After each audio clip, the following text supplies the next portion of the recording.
E a ideia de falar aqui sobre o BIM é para a gente apresentar essa questão, que é uma questão que quando a gente se depara a primeira vez com o BIM, ele se torna uma coisa muito complexa, muito difícil, cheia de informação, e eu não sei nem direito para que eu vou usar isso, né? Porque sempre tem essa primeira impressão quando a gente pega o BIM.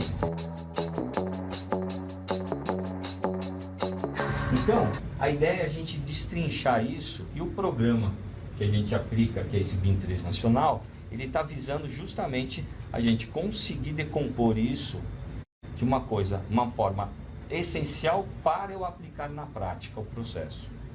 Então, a ideia que eu introduzi no programa é essa gestão compartilhada. E é isso que a gente vai trabalhar aqui no dia de hoje, sobre o enfoque do próprio. E agora, para falar desse aspecto do BIM, a gente precisa, então, retomar alguns conceitos. Então, as decisões que fazem parte da tomada de decisão de uma determinada ação que nós precisamos desenvolver dentro de um projeto. Então, por mais que eu vou usar o BIM para ter as informações, as avaliações com precisão, com maior rapidez, a decisão que eu vou tomar, ela é sempre no sentido emocional. Não ser somente tomada em relação aos dados, em si a um contexto da nossa própria experiência, da experiência do momento que a gente vai estar desenvolvendo esse projeto. Então, existe essa outra questão que a gente chama aqui de emocional, que na verdade o ciclo traduz como sendo aquela parte da gestão de empresa e a gestão do projeto. Mais especificamente da gestão de empresa, porque ela atua em cima das pessoas, né, dos projetistas nesse processo. Eu vou contar um pouquinho como é que eu cheguei nesse método.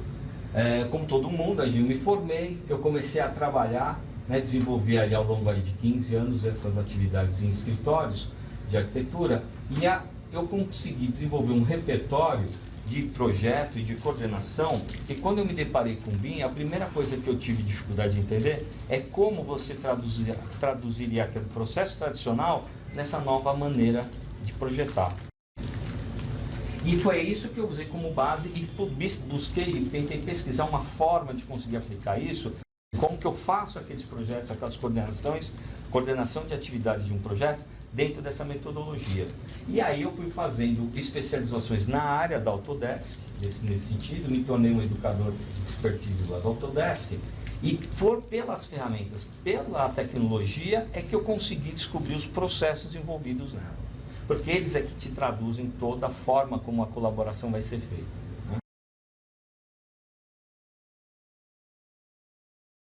Então, o BIM 3 Nacional, ele está focado de aplicar o BIM sobre esse tripé de gestão de projeto, de empresa e de BIM, e usando a ideia do espaço compartilhado. Então, a gente desenvolve isso num processo onde eu faço a gestão compartilhada e uso o espaço compartilhado como redução de custo. A ideia é aplicar esse conceito no conceito que é um conceito que o BIM usa, que é a da produção enxuta. Então a gente otimiza custo, o tempo de duração desse investimento, e o espaço que a gente usa para fazer esse investimento.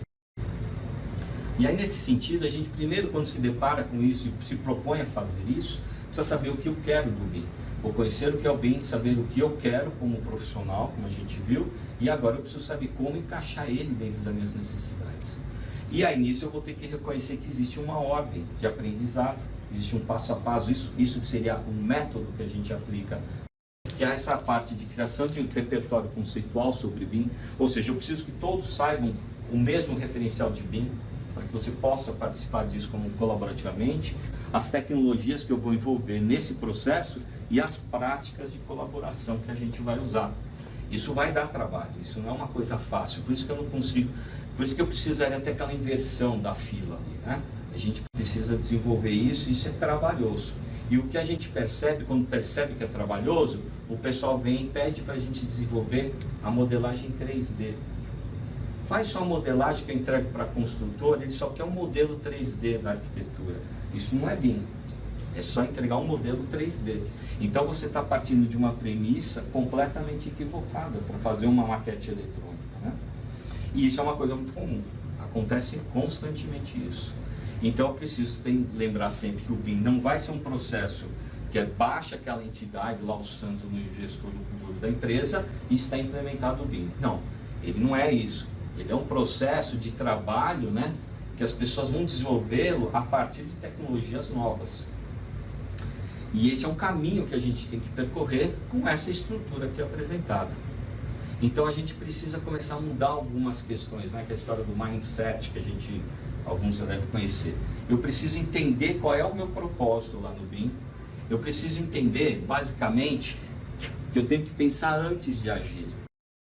Então a ideia da construção da informação é fundamental para a gente entender como a tecnologia vai ser usada por metodologias em plataformas virtuais. Então, nesse sentido, a gente precisa entender um pouco, nesse contexto do século XX, a forma como a gente tinha valores aqui. Então, os nossos valores eram muito individualistas, eles eram isolados, e na virada do século, essas coisas mudam completamente, oposto, né? Então, a questão toda é que há uma construção do que se chama do processo de construção da informação, que parte pelos softwares, nasce, né, dos softwares dessa rede que é a internet. Então, isso quando começa, a gente vai entender que quando a internet aparece, já nessa virada do século, muito das informações que a gente hoje trafega, e desde o século do início, lá dos anos 2000 e 2001, você vê que já vão existindo muitas informações que são digitais. Então eu começo a ter uma concentração, um acúmulo de informações digitais, e que eu não consigo tomar nenhuma decisão a partir desse monte de informações que eu tenho. É simples vocês perceberem essa realidade. Lembra aquelas pilhas de CD e DVD que você deve ter guardado. Então começou a se criar a necessidade de você fazer a gestão desses produtos, dessas informações, desses dados digitais que você tem agora. Então você vai entender que surgem essas estratégias de Big Data, o Big Data que você tem, vão começar a aparecer isso. E o que vem a ser isso? Isso vem a ser coisas como isso. Ó. Eu posso gerar a partir do formulário, como eu propus lá para vocês no Google Form, eu pergunto várias coisas, então eu gero dados e o software converte ele graficamente para tomar decisão. Então aqui eu levo isso aqui para vários eventos e mostro, olha, de um meu universo de contatos, todo mundo conhece a Autodesk. Ninguém conhece direito a tecla, porque você vê aqui no gráfico claramente o que as pessoas conhecem e o que as pessoas não conhecem. Uma outra tomada de decisão rápida que eu pude tomar é quando eu pergunto quanto tempo você tem disponível para trabalhar com BIM. Olha lá, mais de 50% diz que tem 8 horas por semana para trabalhar com BIM. Então, eu consigo ter dados, criou-se tecnologias que são esses conversores, né, de tecnologias, que são as tecnologias visuais, em que eles me ajudam a tomar a decisão de um monte de informação que eu tenho. É aquele monte de CD lá que está guardado, que não está conectado na internet, e por essa razão ele está perdido ali, é uma informação inútil ali para mim. Agora aqui não, eu consigo tomar decisões rapidamente. E o BIM é justamente isso. Ele é uma forma como a gente consegue, através da modelagem, da representação gráfica, ter informações para tomada de decisão para uma construção de um empreendimento. E nesse sentido a gente precisa entender como o modelo é proposto, né?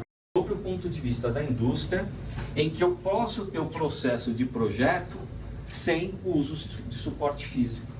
Eu não preciso imprimir as coisas. Eu posso trabalhar com dado, como vocês viram lá naqueles gráficos. A partir do momento que eu tiro ele do ambiente virtual, ele perde a conectividade, ele perde a capacidade de gerar informações e decisões.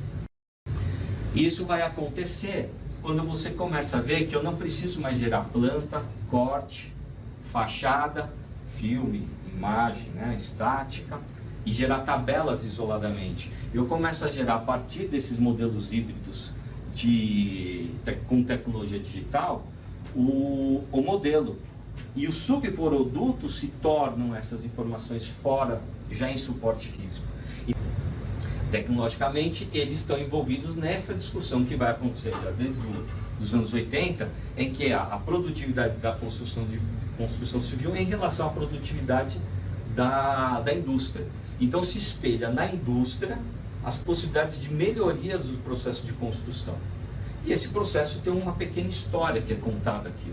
Então você tem lá a primeira produção em série em massa das coisas, depois eu vou criando sistemas em que vão melhorando esse processo de produção. Eu não preciso ficar estocando, né? Eu posso começar a trabalhar não mais com o produto final, mas